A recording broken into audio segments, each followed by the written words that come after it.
英雄威震海天，猛虎无可阻挡，贯彻豪气干云的正义，在这片动荡不安的大海拉开新的冒险序幕。大家好，我是朱文，海贼王1071话英雄出击已更新，那个男人终于出手。飞掠海天的急速身影是突然失控的人间兵器，大雄以极快速度穿越大海，很快到达世界天堑红土大陆面前。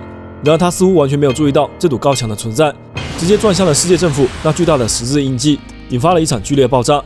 是巴索罗敏雄，他从哪里来的？火树之客的出现立刻引发红港的骚乱，大雄坠落在城镇中心，引来大批市民的围观。听说他刚刚从圣地逃走，为什么会在这里？身为天龙人无敌奴隶的大雄，庞大的铁人身躯完全陷入静默，突然又动了起来，如同不死的战斗兵器，拖着滚滚浓烟走出。惊恐的人们四散逃难，广播通报紧急事态：岛屿东北部升降梯大声口附近，原王下七武海巴索罗敏雄突然出现，海军现已出动，请各位市民马上离开现场。此人很危险，他是个冷酷无情的人，曾经是天龙人饲养的奴隶，但现在体内的程序无法判断，危险程度非常高。大雄抬头望向云层深处的红土大陆，他究竟想要做什么？此时新世界的弹尖岛上正在上演另一场紧急事态，大批特工将所有可能的逃跑路线全部封堵，未来都市停止机能运作，只剩下刺耳警报在云层上空不断回响。把船破坏也没关系，全副武装的特工们不惜将所有交通工具破坏，将整座小岛变成真正的囚笼。赤天使的控制权已经到手了，剩下的就是想办法把他逼出来了。边界穹顶确实是个不小的麻烦，那东西还挺厉害的，而且现在还有了四皇撑腰，我可不会承认草帽小子是四皇，真拿你没办法。此时的监控室内，世家正紧紧盯着下层敌人们的动向，对方的行动相当迅速且十分奏效，不仅把出海路线全部封堵，船只也被全部控制了。由于贝加军团1号只能在这座岛上飞行，意味着现在他们已经没有其他手段了。莉莉丝已经按捺不住，想要去打开一条出路，那就要战斗了吧？阿特拉斯的仇就由我来报。不，他们应该是上不到这里来的。分身们齐聚一堂，贝加庞克本人背起行李，正在商讨逃跑计划。虽说目的是逃跑，但这下想要避免战斗已经很困难了。莉莉丝，没有经过思索的攻击，我劝你还是不要随意出手。什么？有趣的是啊，灵光一闪，革新的技术，为什么不能还手啊？那些家伙想要我们的命呢？我们的目的不是以牙还牙的击溃他们，而是要让本体成功逃走。我们是猫，即使献出我们的身体，也要确保本体的安全。如果每个分身都乱来的话，会很麻烦的。施加坚持不让莉莉丝出手，贝加庞克只能在旁劝架。莉莉丝凑近就是一句吐槽：整天就知道装乖宝宝，我最讨厌你这家伙了。无所谓，分身们意见不统一，本体也有苦恼的事。为了这次的逃跑行动，已经很对不起战逃丸了。他因为跟随了贝加庞克，才会遇到那样的事。岛内现在还有一个人能站在我们这一边。喂，等一下，要是连那家伙也加入到我们这边，肯定会被政府追杀的。就是这么一回事，请你拯救我当下的危机。毕拉克拉斯和爱迪生还在犹豫，本体已经打完电话，向神秘人说完了情况。为了活命，居然毫不客气啊！电话从另一头听完了贝加庞克的嘱托，也非常爽快。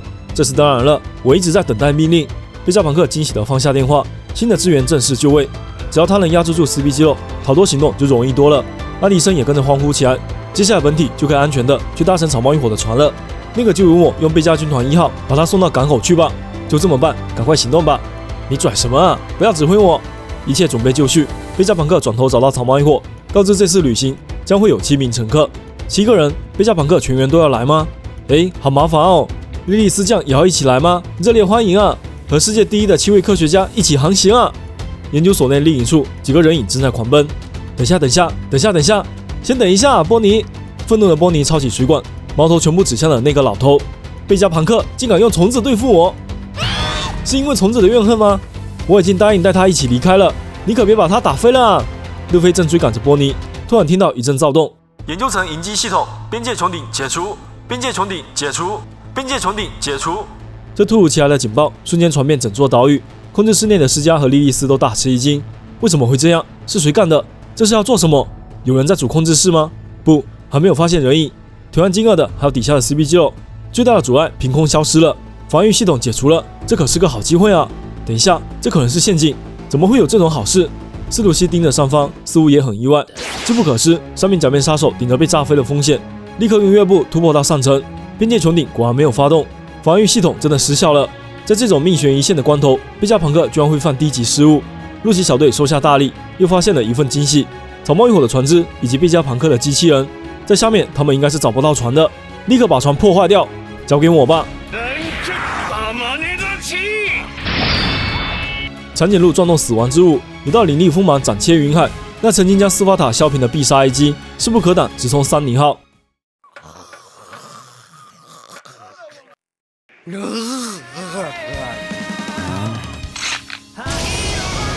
又是一道锋芒迸裂，将咫尺冲击横空斩断。那个男人轻描淡写的一击，瞬间将这场危机消弭无形。怎么回事？是谁在打扰我睡觉？罗罗诺亚！冷酷喜爱的杀意将沉睡的猛兽悄然唤醒。实验室内，毕达哥拉斯已经将边界穹顶紧急修复，但 CP9 已经入侵，还是慢了一步。草帽一伙的船肯定被他们盯上了，已经在和守船的人交手了。要是不赶紧去救援的话，逃脱的工具会被破坏的。看吧，到头来果然还是要开战。战局正在升温。与此同时，路飞小队几经波折，终于与其他伙伴会合。当娜美刚把情况说完，路飞就破防了。这么快就要出航了？我们才刚上来啊，再多待会儿嘛。我倒是想多待一会儿，但问题这是政府管辖的岛屿啊。你刚才都遇见罗布路奇了，不是吗？啊，对了，你们看见波尼了吗？那个长头发的女海贼。原来路飞他们一路追着波尼，却还是把波尼跟丢了。这句话也提醒了罗宾，贝加庞克也不见了。此时实验室内的另一处正在上演生死竞速。快住手啊，波尼！我现在赶时间啊，但我有话对你说，让我把话说完啊！然而波尼完全不理会，抡起水管一路追杀，把我父亲恢复原样。你的回答是 yes 还是 no？ 现在只能2选1，这个我办不到啊，对不起，但这是有原因的。就在单间岛乱战进行时，新世界另一处海域，维多利亚朋克号的冒险即将开幕。哇，你们不觉得鱼异常大吗？基拉拿着一张纸，盯着眼前神秘的岛屿。记得快起来了，看见岛了，我们要登陆吗？你问我要不要登陆？事到如今，还有能让我们犹豫的岛吗？虽然这是我的猜测，但那座岛恐怕是巨人族的故乡艾尔巴夫，世界第一强国，令世人畏惧的禁忌之地，散发着致命而迷人的冒险气息。船长尤斯塔斯基德血脉奔张。此时的海军本部 G14 支部基地长多尔中将接到一通麻烦的电话，这样我会很难办的，卡普中将。我们现在正准备出航前往弹间岛，请不要随意抽走我们的兵力，别那么古板嘛，多尔。这一点也不好笑，你想对四方发起进攻吗？和上层确认过了吗？为什么要？你都当了几十年海军了。算了，老夫已经到了。多尔吃了一惊，没想到卡普完全不按套路出牌。G14 支部外，标志性的狗头军舰已经靠岸，喇叭一响，开始骂人。贝鲁梅伯，给我出来！海军们被这嗓门吓了一跳，以为是海贼攻入了基地，指名道姓要追杀贝鲁梅伯。只有他本人最清楚不过，这熟悉的声音是救星降临了，痛哭着跑向窗边。卡普中将，我好想您啊！科比那家伙被黑胡子抓走了，我却什么也做不了啊！哭哭啼啼的，像个什么样啊？既然如此，上船吧，我们去海贼岛蜂巢，把那些海贼通通揍扁，救出科比大佐。振臂一呼的万丈豪情，是喝退宵小的凛然正义，威震四海的烈烈颧骨，亦是无可阻挡的虎威战役。英雄卡普在此出击。以上就是《海贼王1071话》的全部内容啦。在2022年的最后几天，还能再看到新一话的内容，属实惊喜。本话的剧情也是相当劲爆，同时交代了4条故事线。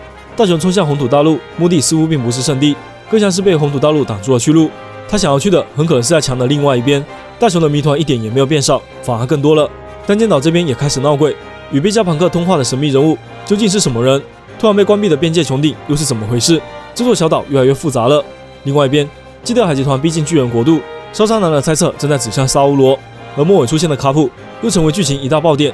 难道尾田预告的那场对决会是卡普 vs 蒂奇吗？下一期我们来聊本画的伏笔与细节，敬请期待。